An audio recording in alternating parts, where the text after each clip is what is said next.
Big win for truth. Magistrate Court of Barrow County, state of Georgia, has given the victory to what is demonstratable and provable. This all started when Zen Garcia offered a challenge to anybody who could prove that the Earth had a curvature rate at its given diameter, or they could prove that Earth had some type of movement that was over 50 miles an hour.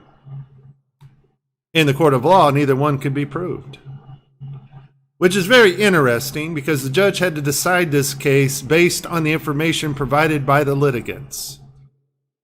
And so we have to ask ourselves the question, since Flat Earth won, did the person backing the spinning ball Earth theory provide enough information for the judge to convince her to take their side? And the answer is no. We have to also ask ourselves if William Thomas was the right person to go into court to that day and be a spokesperson on behalf of the spherical Earth.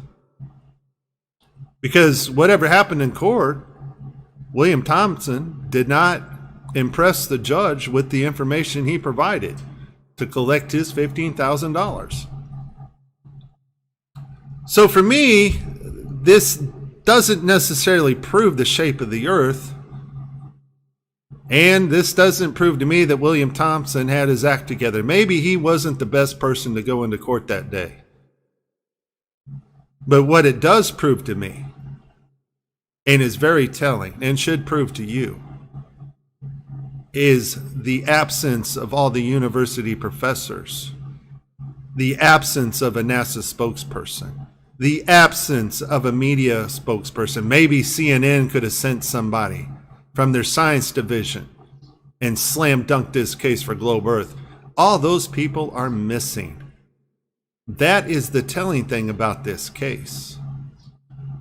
Because the judge based her decision on who was more believable and who had the most evidence. And Zen Garcia slam dunked this. Earth has no curvature. Earth is not moving. So what is the issue here? Well, the issue is not really about the case. The issue is that if we really live on a spinning ball Earth, it should have been easy to prove. A professor could have gone into court, wore his white lab coat, showed his degrees, and said, look, just believe me. I'm a professor, I know. Because that's what they do in college.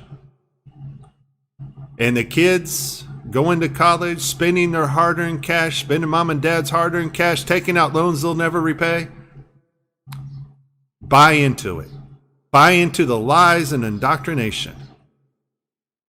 But you see here, folks, in court, that lab coat comes off, those degrees go away, and you have to actually do something that you don't have to do in college, and that is prove it. And that's why we don't see any university professors here collecting $15,000. And let me tell you, there are a bunch of professors out there that could have used this extra money, but they know they would lose this case and be humiliated. Because in the court of law, you need something called evidence. So I'm going to put this link in the description. Read through it. It's very interesting. Very interesting on who did not show up to collect the money. And this is not about we told you so. This is not about we're right, you're wrong. All we're asking you to do is consider who you believe. Do you believe the news media? Do you believe NASA? Do you believe what they told you in school? Because if you believed on them that you live on a spinning ball Earth, guess what? They're not here to prove it. They're not here to back it up for you because they can't. We're just asking you to humble yourself and look at the information we present to you. And we've done more than one test to prove that Earth has no curvature rate. Think about it. It's called faith-based indoctrinated religion. And what you think is science, what you think is logic, well, who did you hear it from? Do you trust that source? And I, for one, trust nothing coming out of the news media. and none of the sciences our government propagates. And you too should also consider, have you proven it for yourself?